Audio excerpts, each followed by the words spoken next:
सिलसिले को आगे बढ़ाते हुए रुख करते हैं लिया की जानिब। हमारे ब्यूरो चीफ लिया मोहम्मद कासिम की रिपोर्ट के मुताबिक इस वक्त लिया से दरमियाने दर्जे का सैलाब गुजर रहा है। मकामी लोगों का महफूज जगह मुंतकिल होना ज़रूरी है क्योंकि गवर्नमेंट की जानिब से खाना, रिहाइश, तमाम सहूलियात दी जा रही हैं।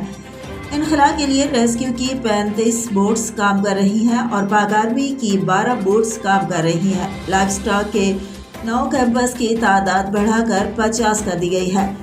55 यूनियन कौंसिल के सेक्रेटरीट्स और मकामी पटवारियों की खिदमात हासिल कर ली गई हैं। अब तक 5000 अफराद कैंप्स में आ चुके हैं। दरियाई इलाकों के मकीनों से गुजारिश है कि ज़्यादा से जल्द फ्लड रिलीफ कैंप्स में मुंतकिल हों। मज़ीद खबरों और अपडेट्स के लिए देखते रहिए टुडे न्यूज़ HD।